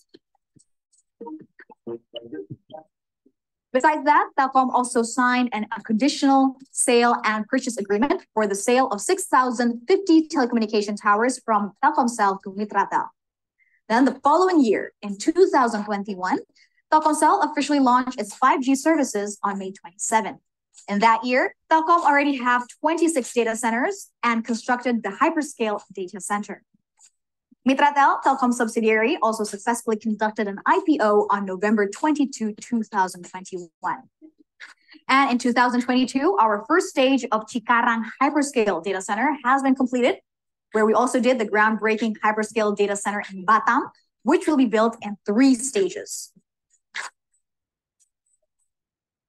In terms of connectivity, our subsidiary, Telin, has joined in the development of Southeast Asia, Middle East, Western Europe 6 submarine fiber optic cable line. And in the end of June 2022, we officially launched the second gateway in Manado. We also created a strategic partnership with several tech giants such as Microsoft, AWS, Google, and Cisco. Telkom's activities continue to grow in line with the development of new technology, information, and digitalization, but it is still within the corridor of telecommunications and information technology. And now Telkom has 4 business segments, which are mobile, consumer, enterprise, and wholesale and international business, or WIB. We will break it down one by one. For its mobile segment, it focuses on cellular customers by providing mobile voice, short messaging service, mobile data services, and mobile digital services. Our subsidiary in mobile, Telkomsel, continues to enhance our B2C customers' experience by providing better connectivity and various digital products. Consumer segment focuses on retail or residential customers by providing fixed telephone service, pay TV, internet data, and other telecommunication services. Under our IndiHome brand, our services have covered 499 or 97.1% regencies or cities throughout Indonesia with a speed of up to 300 megabytes per second and becoming the window of entertainment hub for Indonesia. For enterprise, it focuses on large enterprise, small, medium enterprise, and government office customers by providing enterprise connectivity services, satellite, data center, and cloud, digital IT services, business process outsourcing, and device and other adjacent services to provide end-to-end solutions and information technology ecosystem. In our enterprise, we now serve our B2B customer with various digital products to optimize their business. We already have around 1,400 enterprise customers, more than 900 government customers, and 377,000 small, medium enterprise customers under the segment. The fourth is wholesale and international business. This segment delivers services to other licensed operators, or OLO, who need to resell Telkom Group services, and international customers, wholesalers, companies, and retail who need Telkom Group services domestically. Under our wholesale service, we have Mitratel, the biggest tower company in Indonesia, which has a total of 35,000 towers across the country. We have data center business with a total capacity of 45 megawatts. As per December 2022, we have 32 data centers spread in 4 countries, such as Indonesia, Singapore, Hong Kong, and Timor-Leste. We also have Telit that connects the Indonesian telecommunication network to the global network. All in all, Telkom has 12 subsidiaries that are directly consolidated, which are the Times, our telecommunication, information, media, edutainment, and services portfolio ecosystem. To support our transformation to become a world-class digital telco company, Telkom initiates 5 bold move strategy to build competitive advantages in the areas of digital connectivity, digital platforms, and digital services. We developed these 3 business pillars into a 5 bold move strategy, which consists of, first, initiating fixed mobile convergence, or FMC. The aim of FMC is to integrate IndiHome and Telkomsel. Through the FMC, we could provide better customer experience, CapEx efficiency, and robust data integration. Second, setting up the infrastructure company, or InfraCo, to optimize the value of Telkom's infrastructures. Third, setting up the data center company, or DCCo. This is to capture the rising activities in the digital business players. Fourth, setting up B2B Digital IT Service Company, or B2B Digital IT Service Co., to support our transformation in becoming the leader in B2B IT service. And the last, setting up the digital company, or DGCo, to create and enhance new digital business and create new synergy value for Telkom. We believe that this is the right path on its transformative and digitalization journey for securing the company's long-term growth and at the same time providing differentiation for customers all across the nation. All this effort are reflected to our company value that increases over time.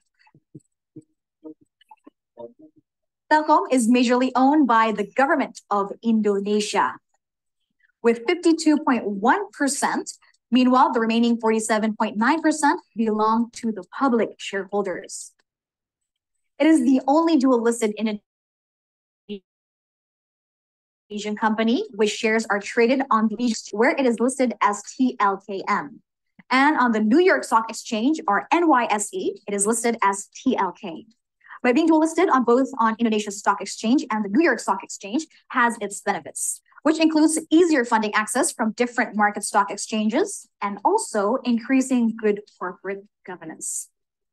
Speaking of Telkom's listing and shares, it is also important to note that Telkom is the 5th largest company by market cap in the Indonesia Stock Exchange. As per the 26th of January 2023, Telkom has a total share of 99,062,216,600 shares, with 393 trillion rupiah or $25.5 billion market capitalization. After being present throughout 57 years, Telkom will continue to develop a better Indonesia through digitalization. The digital environment and society can stimulate the formation of a strong digital economic ecosystem. Through digitalization, people's living standards can increase and have a positive impact on Indonesia's economic growth. During its 57th anniversary last year in 2022, Telkom CEO Ririk Adriansyah stated that Telkom aims to create a more prosperous and competitive Indonesia and provide the best added value for the society and the country. That's all for our first episode of Telkom's Heard on the Street. We thank you for watching and make sure you catch us again on another episode to know more about Telkom and its business. Goodbye.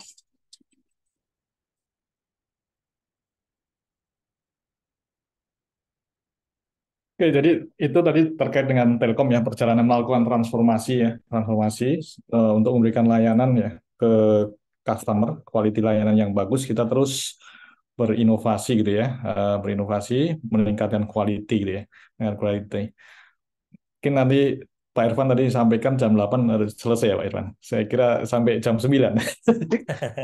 So, mungkin saya percepat nih ya, percepat. Oke, Oke, mungkin saya cepat. Oke, tadi udah dijelaskan ya. Nanti mungkin kita akan perdalam lagi case study ya terkait dengan Telkom.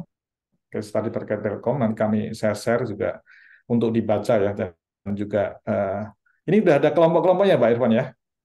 Sudah ada Pak. Oke, nanti coba saya share lewat itu Zoom ya, apa namanya, untuk kita bahas bersama di pertemuan selanjutnya ya.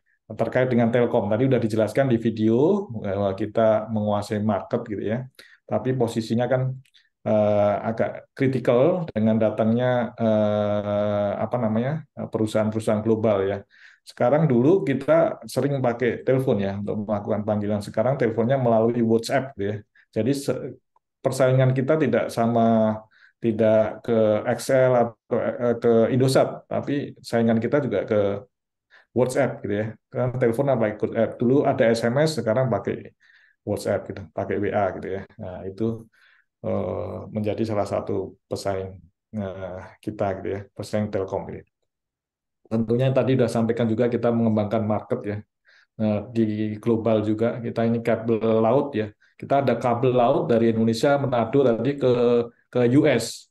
Kita nanam kabel tuh di laut.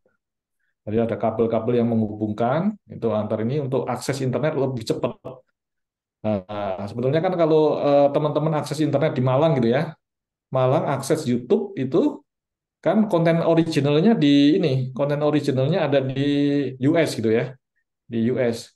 Tapi bisa diakses cepat di Malang. Kenapa bisa cepat gitu ya? Nah, karena kita nyediain namanya CDN, Content Delivery Network gitu ya. Sehingga teman-teman kita kan kepuasan layanan, memberikan layanan yang terbaik gitu ya. Kita memberikan selalu update teknologi sehingga ada teman-teman misalnya lagi nonton konten yang baru muncul lagu baru gitu ya, ada yang sudah akses dari Malang, itu datanya kita simpen di server di Malang namanya Content Delivery Network di situ, sehingga waktu akses yang teman yang tadi kan yang sudah nonton satu orang, teman yang lain nonton gitu sudah aksesnya nggak langsung ke US, aksesnya di Surabaya ada Content Delivery Network di Telkom situ ada gitu. Jadi aksesnya cepat. Jadi fokusnya Telkom yang bergerak itu ini adalah sejarah Telkom. Kuncinya adalah memberikan layanan yang terbaik gitu ya, ke customer gitu ya. Kita selalu terus tingkatkan gitu ya. Bagaimana memberikan layanan yang dulunya hanya bisa akses internet itu lambat gitu ya. Mau nonton YouTube aja nggak muter-muter dulu gitu ya, muter-muter baru muncul videonya gitu ya. Nah ini kita terus memberikan layanan yang terbaik dengan akses yang lebih cepat gitu. Teknologinya kita kembangkan gitu ya. Kita kembangkan yang tadinya menggunakan apa namanya kabel tembaga, dulu kan menggunakan kabel tembaga untuk akses internet ya, lambat gitu ya. Sekarang pakai kabel optik gitu ya, kabel optik sehingga akses layanan lebih cepat. Kemudian juga customer facing unit. Customer facing unit ini kita improve juga gitu. Kita improve juga. Yang tadinya kan dalam suatu apa namanya? Suatu layanan itu kan ada yang ke macam-macam. Yang kita melayanin pemerintah, kita melayanin bisnis, kita melayanin ke customer direct gitu ya, personal. Itu kita bedain. Jadi udah ada account manajernya sendiri. Jadi account manager sendiri. Jadi account manager itu sangat penting untuk corporate ya. Teman-teman itu teman-teman nanti yang lulus manajemen bisa daftar di Telkom sebagai account manager gitu ya. Dia memanage apa namanya suatu company, dia hidupnya di misalnya di perusahaan perbankan gitu, menggunakan layanan Telkom gitu ya, menggunakan layanan Telkom. Jadi kita ada dedicated khusus account ya yang memanage customer tersebut. Jadi memberikan layanan kepuasan ke customer tersebut. Jadi tim kita yang Telkom itu kadang ngantornya di customer itu, ya tiap hari kebutuhan yang diperlukan apa langsung cepat gitu, menanggapi cepat. Jadi ada account manager khusus dedicated yang untuk corporate ini ya, customer gitu ya. Jadi memberikan layanan sampai segitu gitu ya. Seperti itu. Nah, kemudian juga customer care ya. Customer care dulu kan telepon ya ke 147. Sekarang kita udah ada aplikasi ya. My Telkomsel juga My IndiHome gitu ya untuk digital touch point istilahnya DTP. Digital touch point gitu namanya digital. Di situ bisa komplain, bisa apa namanya memberikan cek tagihan, pembayaran, jadi bisa single service seperti itu. Nah, ini kita berkembang gitu ya. Nanti punya bisnis lainnya dipisah-pisah gitu. Namanya di layering. Jadi Telkom itu sebagai holding, dia create bisnis baru di sini gitu di Telkom. Terus kemudian punya anak-anak perusahaan. Termasuk saya waktu itu di Metranet ini ya. Fokus ke digital bisnis gitu ya. Telkomsel fokus ke mobile seluler gitu ya. Telkommetra fokus ke B2B, ke apa enterprise gitu. Mitratel fokus ke tower, PIN fokus ke IoT, Sigma fokus ke cloud gitu ya, seperti itu. Kita create bisnis baru. Jadi kondisi tadi saya sampaikan Telkom udah di mature gitu ya. Tapi kita harus create new business dengan memberikan layanan yang terbaik untuk ke pelanggan. Nanti teman-teman juga seperti itu. Kalau terjun ke dunia kerja, ya bagaimana teman-teman mengusulkan, misalnya dia masuk ke suatu company gitu ya. Bagaimana teman-teman kan sudah tahu tadi pembelajaran tadi ya, create inovasi, berinovasi yang baru agar perusahaan tumbuh dan lain sebagainya. Quality juga dijaga gitu ya. Seperti itu. Kemudian untuk menjaga kualitas gitu, untuk mengelola kualitas kita juga ada sertifikasi ya. Kita sudah di Telkom ada namanya sertifikat dapat standarisasi BCMS untuk business continuity ya. Kemudian quality management service, kemudian ada ISMS ini terkait dengan security. Karena penting banget kita ada standarisasi kualitas karena banyak yang hack ya. Kadang membobol gitu ya, membobol keamanan pelanggan, misalnya dia bisa masuk ke server kita gitu ya, ada hacker gitu, itu kan bahaya sekali. Nah, seperti BRI, apa itu Bank Syariah Indonesia ya, kena hack gitu kan, data customer-nya diambil terus dijual gitu. Nah itu kan sangat riskan dan nama baik perusahaan kan akan jatuh gitu ya, dan harga saham akan turun langsung gitu. Nah, makanya kita ada standarisasi quality untuk menjaga kualitas layanan dengan security ya. Jadi kita ada standarisasi. Nanti ini bisa diimplementasikan juga di nanti teman-teman kerja ya juga nanti diusulkan seperti ini kalau belum ada gitu ya. Nah, belum ada itu.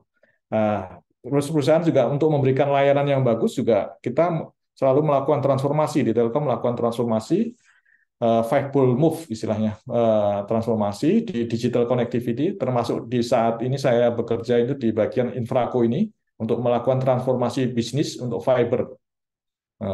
Untuk fiber optik ya, untuk serat optik kita jadikan satu. Kemudian ini di Telkomsel FMC ya, Fixed Mobile Convergence gitu. Ini tentunya untuk memberikan layanan yang lebih bagus juga ke customer. Kemudian juga ada Digico itu untuk infrastruktur terkait dengan data ya, terkait dengan apa namanya cloud business. Sekarang kan banyak kan dulu server-server itu kita nginduknya di Singapura. Data center di Singapura gitu ya. Jadi kalau akses data ke Singapura, tapi sekarang kita bangun di Indonesia, kita membangun sendiri di Indonesia data center dan kita sewakan juga ke Google. Google itu naruh data centernya di Telkom banyak Google. Nah, itu termasuk ke Microsoft gitu juga naruh data center di Karawang gitu ya. Seperti itu. Kemudian di IT ya ini terkait dengan IT bisnis gitu. Kita provide juga platform-platform yang memberikan layanan yang kepuasan customer terutama untuk bisnis ya, solusi-solusi bisnis. Dan juga UMKM gitu. Kita memberikan layanan seperti itu termasuk pembayaran QRIS gitu ya. QRIS juga kita switchingnya ya. Namanya di perusahaan anak perusahaan namanya Jalin. Jadi QRIS itu yang teman-teman bayar di waktu beli bakso atau beli es itu ada switchingnya di Telkom. Kemudian digital company ya, Digico ya, digital company, games itu salah satu target kita, game besar Garena atau Free Fire segala macam itu kita dipublish di Indonesia melalui Telkom. Game-game terus kemudian musik ya, langit musik terus kemudian event-event musik itu banyak kan kita terlibat di situ. Kita main untuk bikin film juga, bikin film melalui Nuon ya. Ada anak perusahaan yang fokus membiayai pembuatan film-film di Indonesia gitu ya. Seperti itu. Ini ada waktu sedikit ya, nanti saya ada terkait dengan FMC ini. Ini saya putarkan sebentar. Untuk memberikan kemudahan dan menghadirkan pengalaman konektivitas broadband tanpa batas kepada konsumen, baik itu di dalam maupun luar rumah, Telkomsel meluncurkan produk baru dengan brand Telkomsel One. Telkomsel melanjutkan implementasi inisiatif Fixed Mobile Convergence atau FMC dengan meluncurkan produk baru bernama Telkomsel One. Telkomsel One adalah solusi all-in-one internet pasti terkoneksi dengan kecepatan hingga 2 GB per second serta menawarkan layanan broadband dengan ragam nilai tambah kapabilitas andal dalam satu jaringan dan kemudian Telkomsel prabayar, Halo, Orbit, dan IndiHome dalam satu solusi, satu aplikasi, dan satu tagihan. Telkomsel One menyediakan berbagai pilihan paket, yakni paket komplit, paket dynamic, paket easy, dengan harga mulai dari Rp120.000 untuk 1 bulan berlangganan.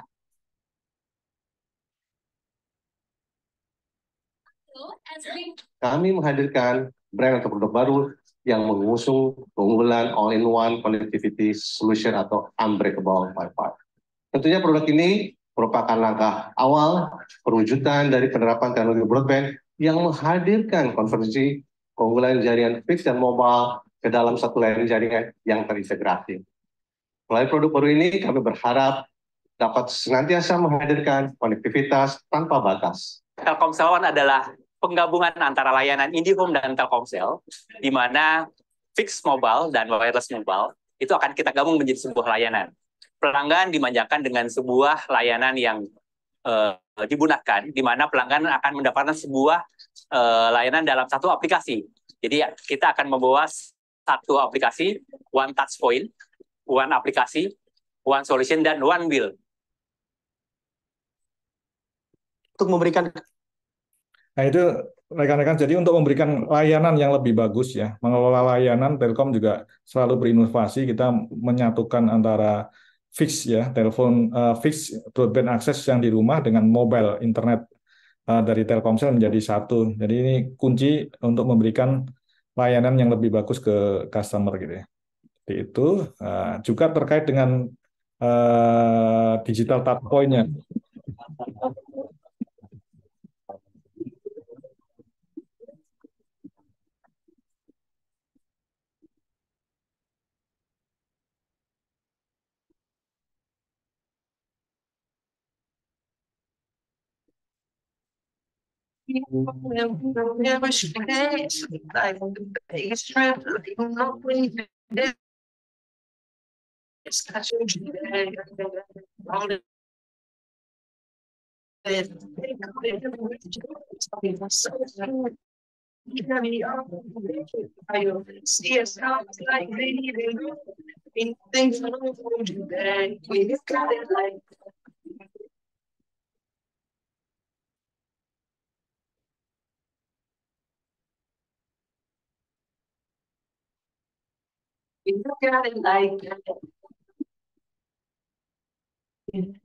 That's why you put in the beats, drop that. The sound of the trees, so no, don't stop, let it run on repeat. Ain't nothing today. Wow. I've never seen it before.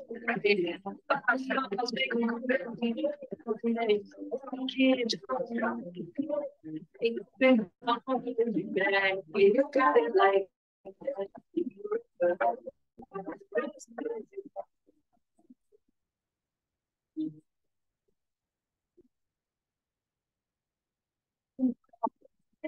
you got it like that.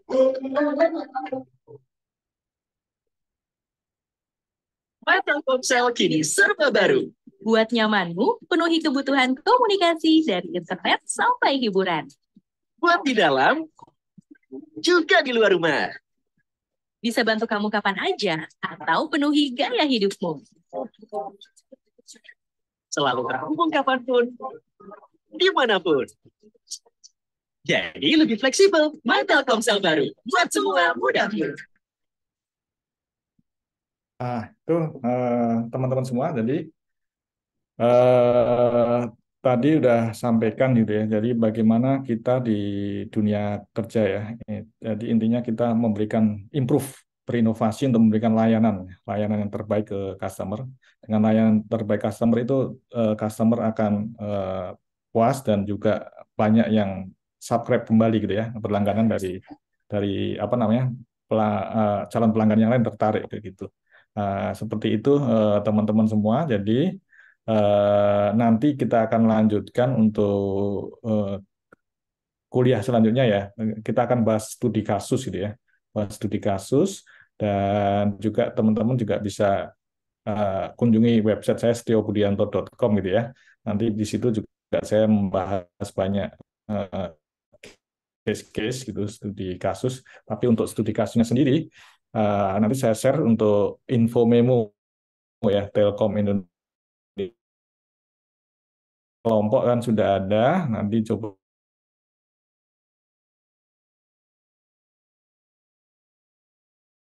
dengan representasi untuk di review terkait kondisi perusahaan Telkom terkait dengan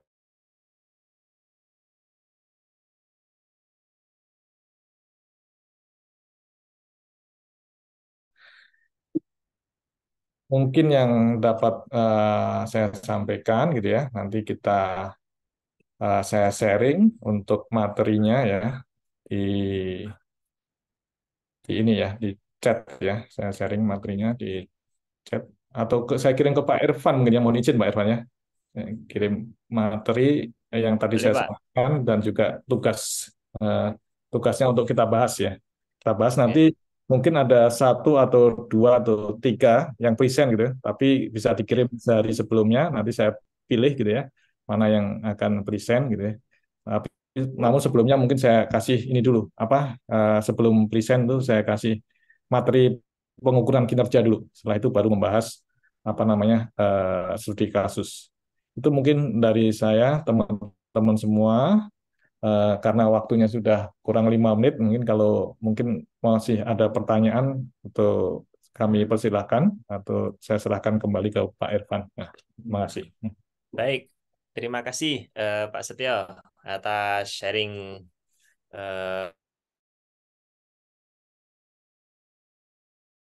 bersama kita semua pada malam hari gitu ya. Alhamdulillah banyak nih tadi yang kita kan, baik itu pengalaman kerja yang cukup fantastis dari Pak Setio ya, dari perjalanan karir dari awal kerja kemudian sampai hari ini, yang tentu nanti itu akan jadi pelajaran berharga bagi kita semua ya, yang teman-teman nanti ingin berkarir secara profesional gitu ya. Nah, untuk teman-teman yang hari ini selalu on cam, kayaknya perlu dipertimbangkan nanti Pak Setio ketika apply di Telkom ini ya. Karena sebagian besar teman-teman ini sulit sekali untuk bisa on cam gitu ya. Sehingga teman-teman yang on cam pada malam hari ini, yaitu Kayla ini ya, nanti kayaknya perlu mendapatkan prioritas ini ya. Sama Septina ini ketika nanti kebetulan misalnya play di Telkom gitu ya. Oke, teman-teman semua, pada topik malam hari ini berkaitan dengan mengelola kualitas, tadi sekilas sudah disampaikan oleh Pak Setio dengan